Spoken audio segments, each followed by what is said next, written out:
दुशासन क्यों चीख रहा है?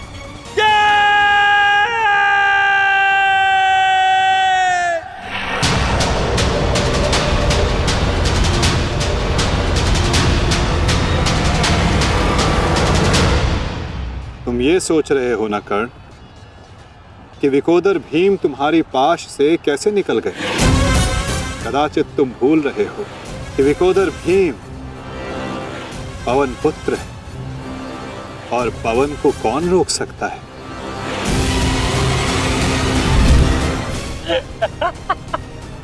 वाह रे वाह कुंती पुत्र हो, पवन पुत्र।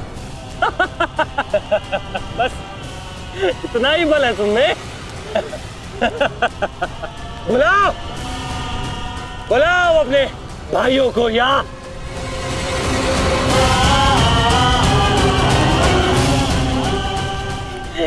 5 पिताओं को।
क्या कहा था तुमने?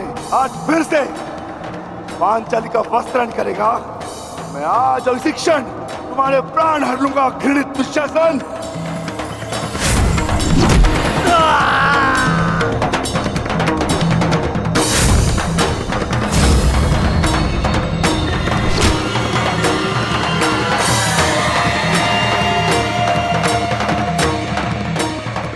इसी भांति तुम पांचाली के केश पकड़कर युद्ध सभा में लाए थे ना?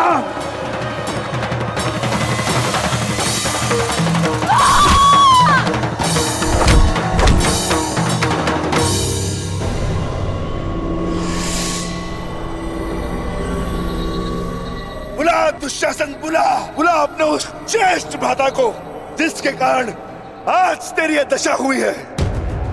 बुला अपने उन 98 भाइयों को जो तेरे कारण और तेरे ज्येष्ठ के कारण धरती और नरक के मार्ग में फंसे हैं।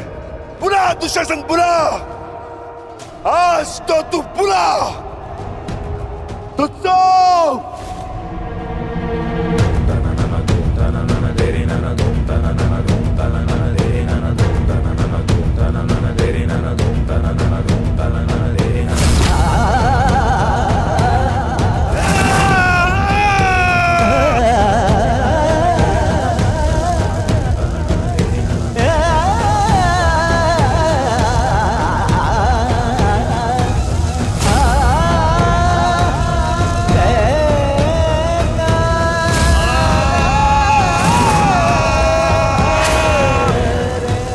इसी भांति तुमने पांचाली के केश पकड़कर उसे घसीटा था ना। चल दुशासन।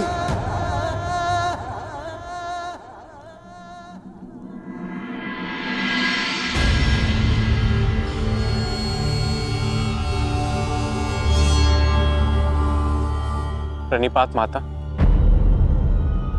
पिताश्री ने आपको कुरुक्षेत्र में प्रस्तुत होने का आह्वान दिया। आशा करती हूँ वृकोदर, युद्ध समाप्त होने के पश्चात आपकी पत्नी पुनः अपने केश बांध सकेगी। मुझे विश्वास है पांचाली, इस आने वाले युद्ध में मैं वृकोदर भीम उस दुशासन की छाती फाड़कर उसके छाती के लहू से तुम्हारे केश सींच पाऊंगा।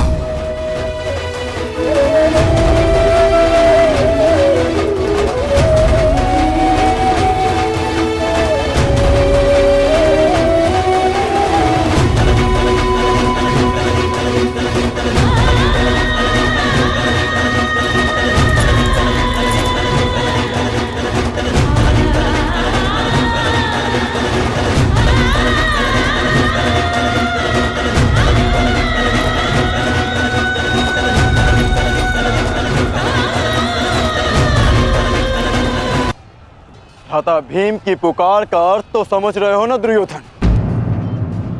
आज तुम्हारा 99वां अनुज भी जीवित नहीं बचेगा।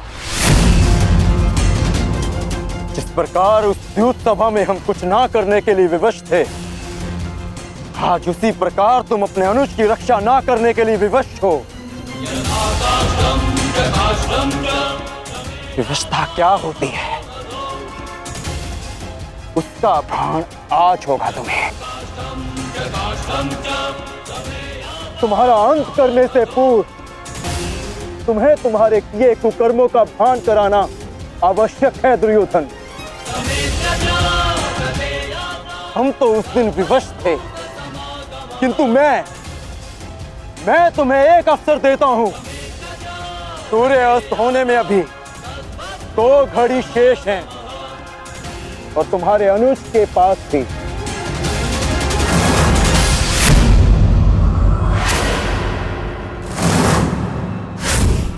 जाओ, बचा सकते हो तो बचा लो अपने अनुज को।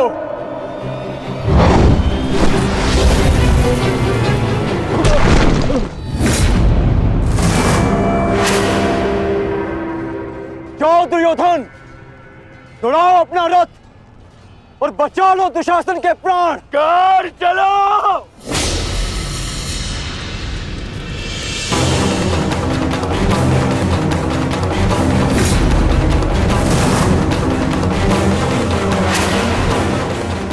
स्मरण रखना कर, आज किसी के रथ का वेग भ्राता भीम के प्रहार से अधिक शक्तिशाली नहीं होगा। आज पांचाली के अपमान का प्रतिकार लेने से कोई नहीं रोक सकता भ्राता भीम को।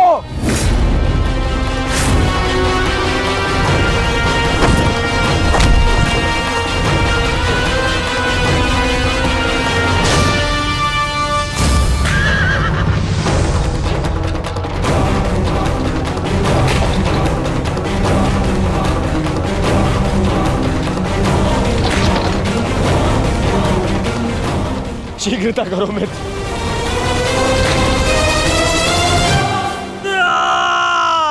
चीखो दुशासन चीखो, इतना चीखो कि अंधा युग तुम्हें सुन तो सके कि जिन्हें द्रौपदी का क्रंदन दिखाई ना दिया उन्हें तेरा ये रुदन सुनाई तो दे। चीखो दुशासन कि संसार को संदेश मिले कि क्यों किसी स्त्री का अपमान नहीं करना चाहिए। एक नारी के टूटे हुए दर्प के टुकड़े जब छाती में चुभते हैं तो कैसा लगता है। गति बढ़ाओ मित्र, मेरा अनुज संकट में है।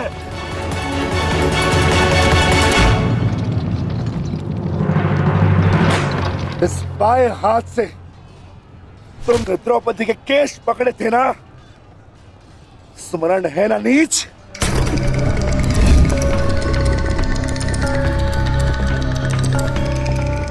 तुमने पांचाली का नहीं समस्त नारी जाति का अपमान किया है। आपको तुम्हारे धड़ पर रहने का कोई अधिकार नहीं।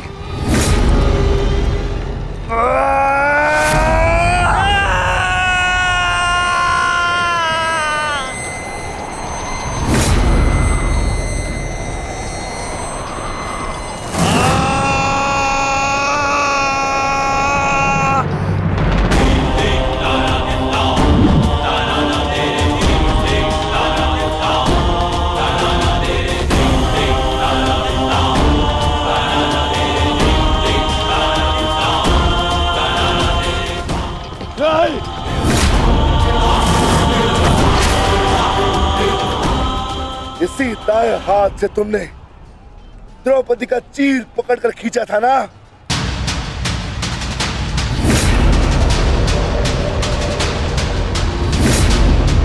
अब चीर क्या, तुम लीर भी नहीं खींच पाओगे।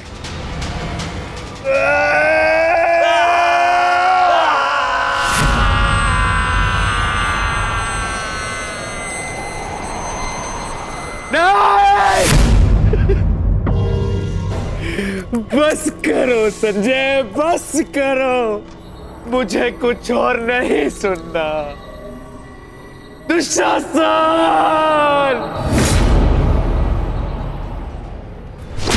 इसी छाती को पीट पीट कर तुमने पुरुषार्थ का ढोल पीटा था ना, अपने पुरुष होने का दम भरा था ना। अब मैं पीटता हूं तुम्हारी छाती।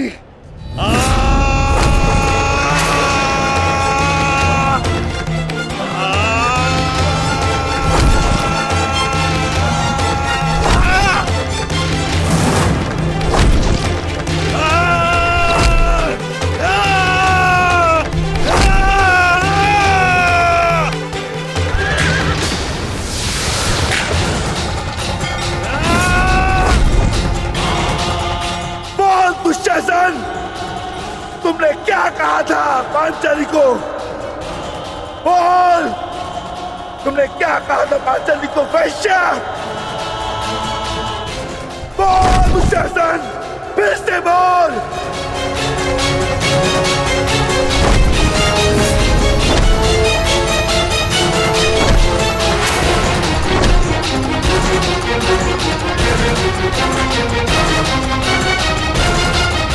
बोल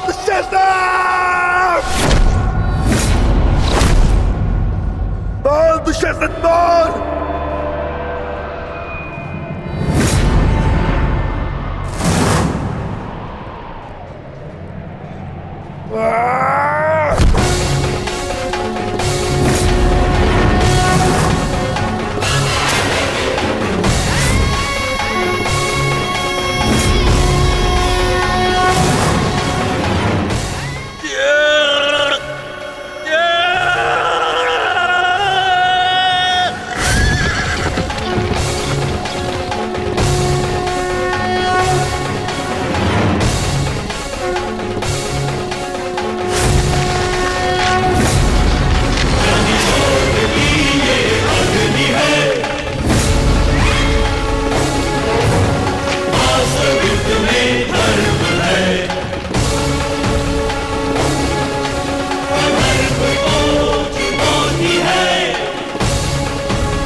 पुत्र था,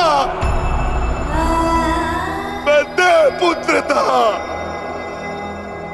तुमने मुझे क्या बना दिया दुशासन?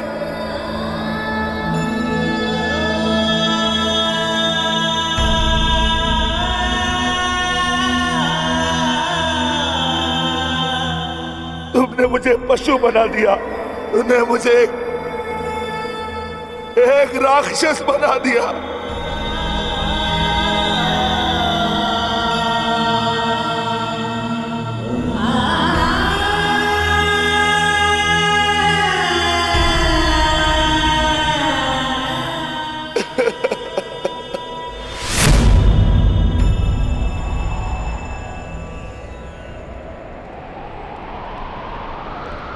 मैंने अपनी प्रतिज्ञा पूर्ण की पांचाली,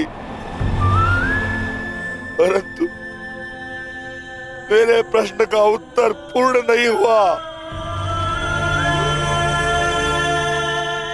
क्यों मुझे ऐसे युग में जन्म लेना पड़ा जहां मुझे अपने ही भाई के रक्त से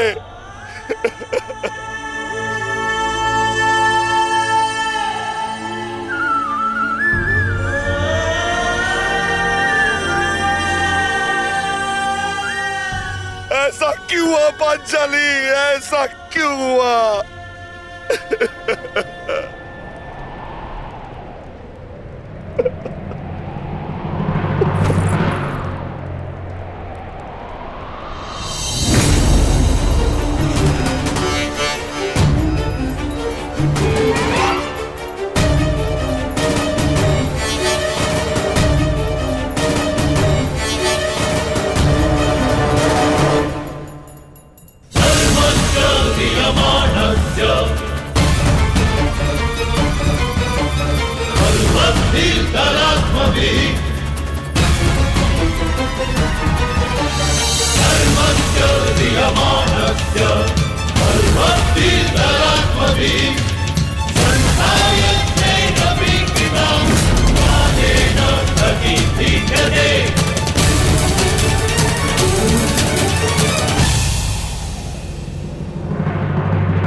देख रहे हो युवराज दुर्योधन,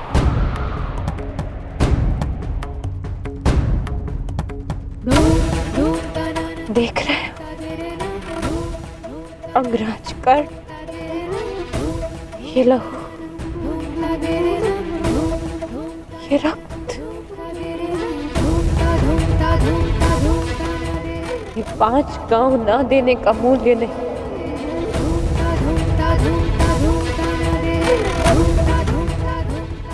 ये पंचभूत से बनी सृष्टि के सबसे बड़े सृजन,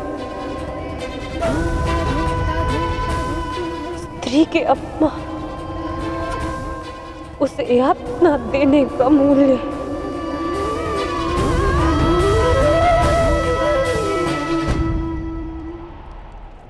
एक स्त्री, एक माता, एक पत्नी का जब जब अपमान होगा,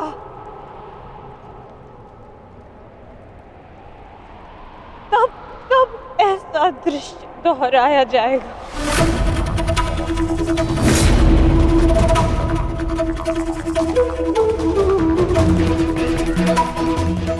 तब तब ऐसा दृश्य दोहराया जाएगा दुर्योधन।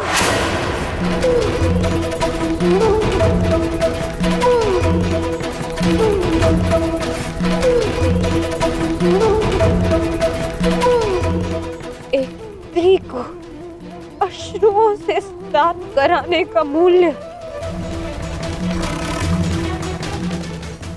रक्त स्नान से चुकाया जाएगा।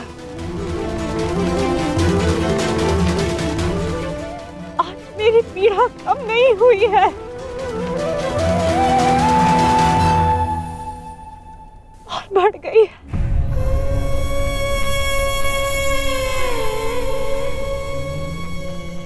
संसार में किसी को भी द्रौपदी जैसा भाग्य ना मिले, जिसे अपने ही कुल के सामने, अपने ही कुल के पुरुषों के हाथों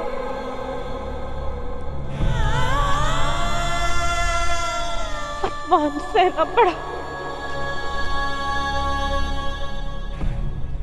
और अपने ही कुल के वंशजों के रक्त से स्नान करना पड़ा।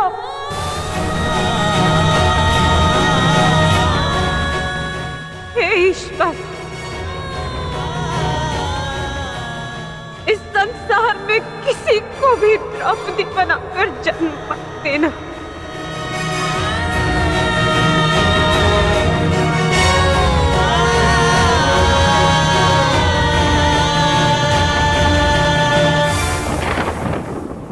आपके लिए अपने प्राण देकर प्रसन्नता होगी मुझे, क्योंकि मेरे माता पिता ने आज तक मेरा मुख नहीं देखा और मेरे लिए आप ही मेरे पिता और आप ही मेरी माता हैं। मेरा भाई, मेरा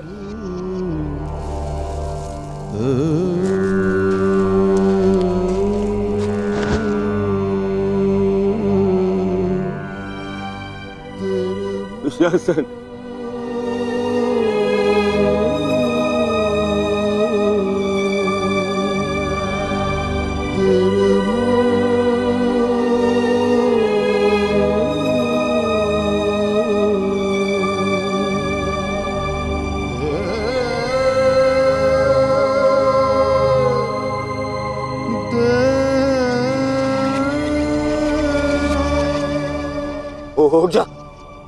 उठ जा देख, युद्ध समाप्त हो गया है। तेरी बुझाएं, तेरी बुझाओं के बल के सहारे ही तो मुझे संसार पर राज्य करना था।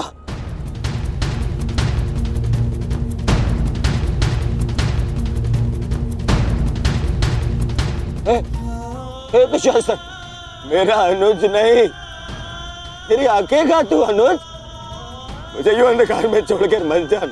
अनुज,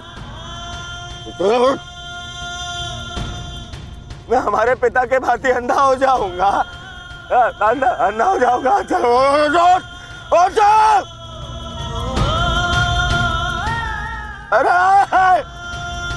अरे इसकी बुझाएं क्या है? अरे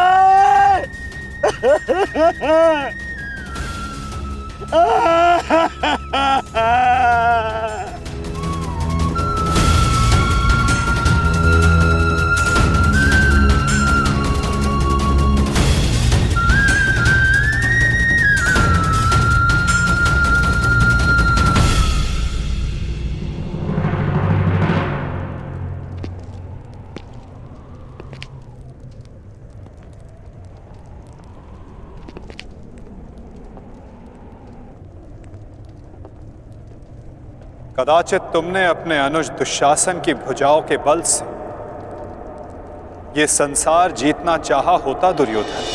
नारायणं नमस्कृत्य नरं चैव तो आज सारा संसार तुम्हारा दास होता, किंतु नहीं, तुमने इसकी भुजाओं के बल से एक स्त्री का वस्त्र हरण करना चाहा दुर्योधन।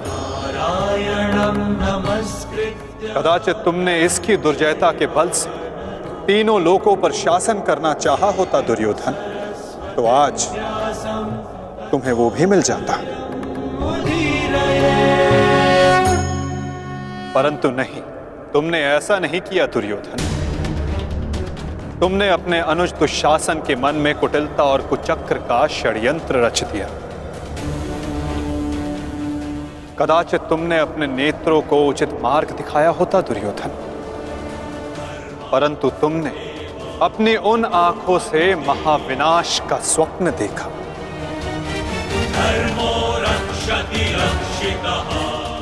स्मरण रहे दुर्योधन, नियति, धरती और प्रकृति, ये तीनों स्त्री हैं,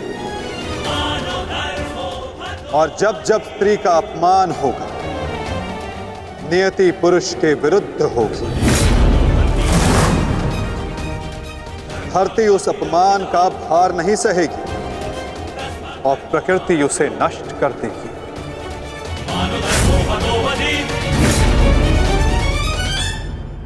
क्यों खेला तुमने जुआ दुर्योधन?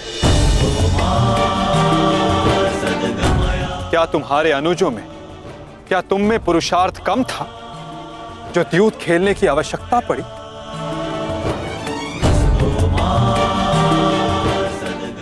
इसी द्यूत के कारण एक स्त्री पहले अपने ही अश्रों में नहाती है और अब अपनों के ही रक्त से।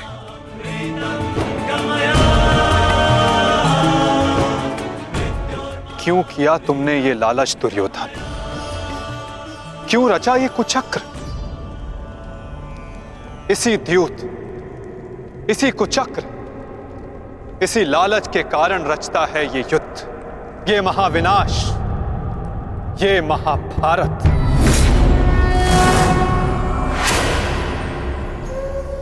क्यों आज एक भ्राता को अपने ही अनुज के रक्त को पीना पड़ा और दूसरा आज स्वयं के रक्त में लथपथ है? स्मरण रहे, जो हाथ स्त्री की लाज, उसके मान के रक्षण के लिए है, यदि वो हाथ स्त्री की लाज उतारने का दुस्साहस करेंगे, उसका मान भंग करने का दुस्साहस करेंगे, तो उन हाथों को धड़ से अलग कर दिया जाएगा।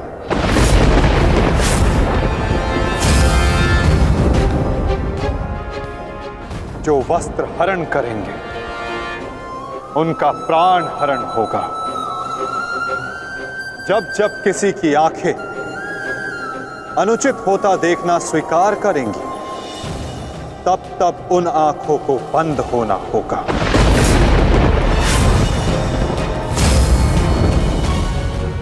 यही नियति है, यही प्रारब्ध है और यही है इस महाभारत का कारण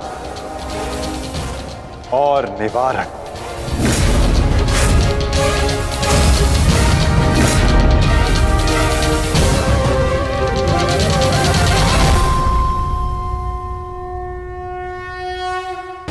और यही है इस महाभारत का कारण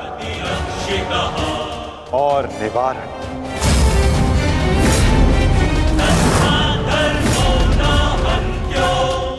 अधर्म की ओर धर्म के बढ़ते बाणों को रोकने का प्रयास करने वालों को बाणों की शैया पर विश्राम करना होगा। जो अधर्म की आज्ञा पर शीश झुकाएंगे, उन्हें स्वयं का शीश कटाना होगा।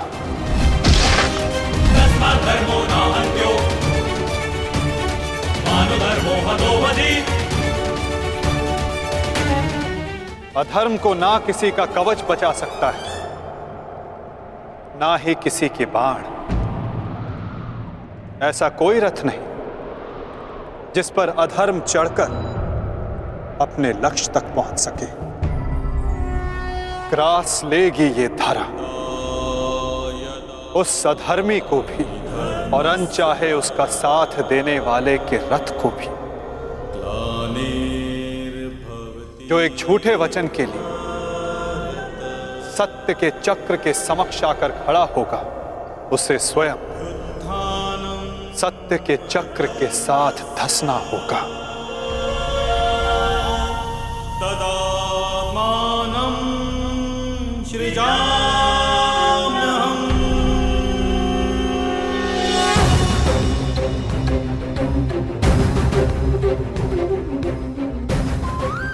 ये तुम्हारे अपमान का नहीं, समस्त स्त्री जाति के अपमान का प्रतिकार है पांचाली। संसार को समझना होगा कि कभी किसी स्त्री को प्रतिशोध के लिए ना ललकारें, क्योंकि प्रतिशोध पाकर मन की अग्नि शांत नहीं होती, अपितु और धधकती है। यही है इस महाभारत का संदेश और नियति का उपदेश।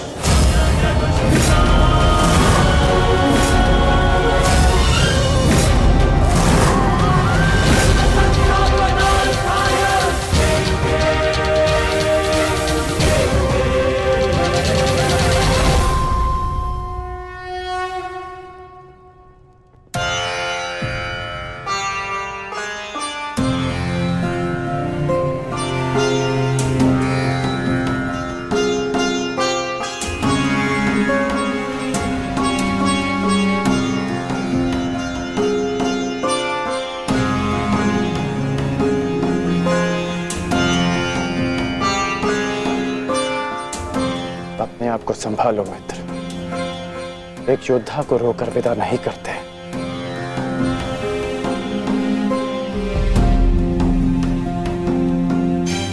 हम तो शासन का बलिदान जो व्यर्थ नहीं जाने देंगे। आगे बढ़ो मित्र, अपने अनुज की अंतिम विधियां पूर्ण करो।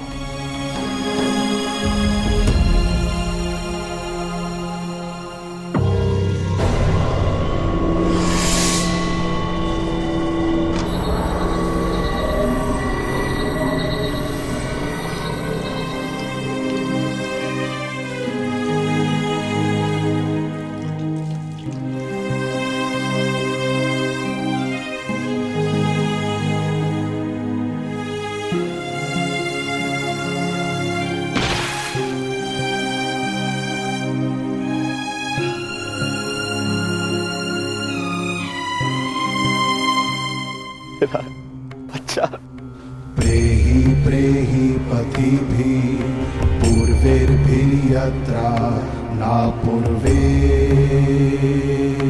पितरपर्युः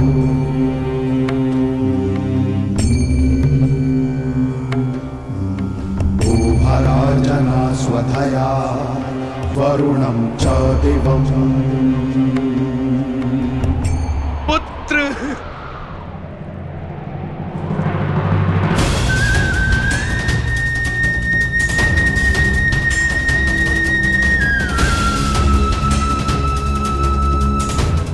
क्यों?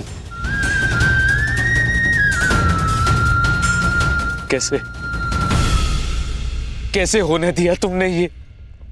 तुम्हारा अनुज तुम्हारा उत्तरदायित्व था, उसकी रक्षा कैसे ना कर पाए तुम?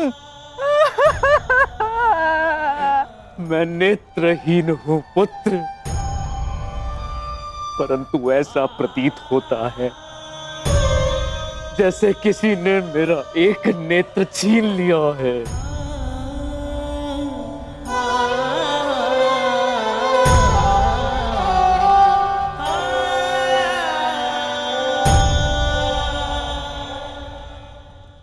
कहते हैं सर्वनाश उत्पन्न होने पर जो उसे आधा बचा ले पुत्र, वो ज्ञानी होता है पुत्र।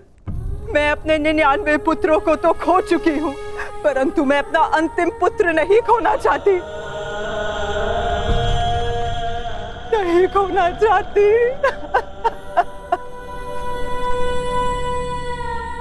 बंद कर दो ये महाविनाश दुर्योधन, और लौट चलो।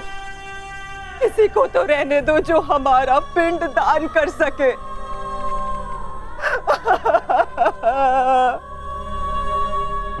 चलो पुत्र, लौट चलो। नहीं, अब इस युद्ध को रोका नहीं जा सकता। मैं इस युद्ध के ऐसे पड़ाव पर पहुंच चुका हूं जहां से पीछे लौटना संभव नहीं। ये दलदल या तो मुझे निगल जाएगा और या मैं इसे समाप्त कर दूंगा। अब या तो उन पांडवों का अंत होगा और या तो मेरा। नहीं, उससे पूर्व कदाचित ये युद्ध नहीं रोक सकता। अब ये युद्ध ना मुझे राज्य के लिए लड़ना है और ना ही सम्राट बनने के लिए। ये युद्ध करना है प्रतिकार के लिए जिन पांडवों ने मेरे 99 भ्राताओं का वध किया, उनके वंश का समूल नाश करूंगा मैं।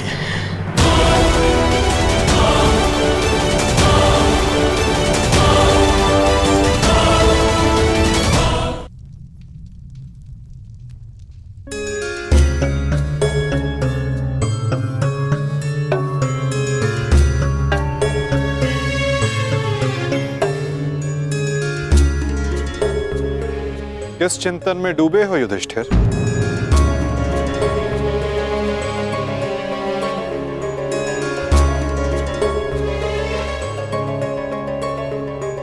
प्रणिपात वासुदेव।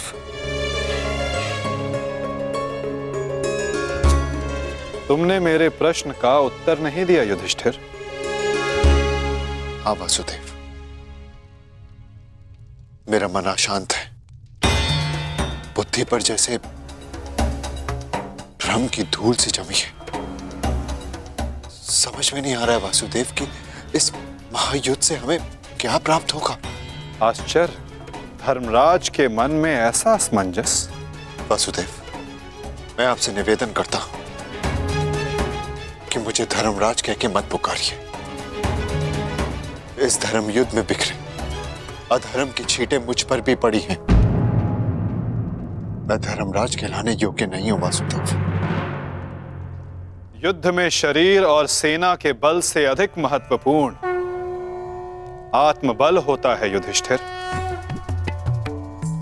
और इस प्रकार युद्ध के मध्य में सम्राट का मन दुर्बल पड़ जाए, ये उचित नहीं है।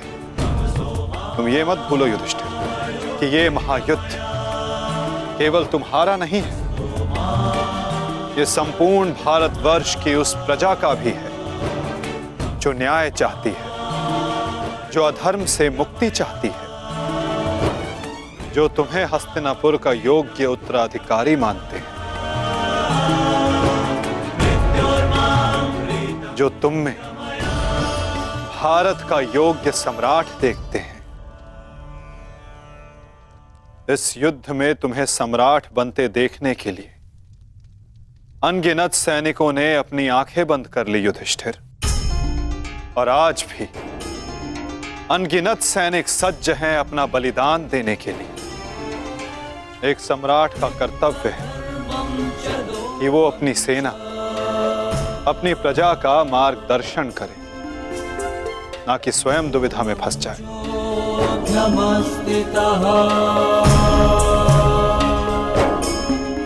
किंतु प्रश्न ये है कि सम्राट के मन में ये प्रश्न आया क्यों? कहीं सम्राट को ऐसा तो नहीं लगता कि उनके प्रिय अनुज महायोद्धा अर्जुन पूरे मनोयोग के साथ भाग नहीं ले रहे? कदाचित इसीलिए अंगराज अब तक युद्ध क्षेत्र में है। अंगराज का वध केवल अर्जुन के हाथों संभव है। यदि युद्ध भूमि में अर्जुन अंगराज का वध कर देते हैं तो अवश्य ये संभव है युधिष्ठिर।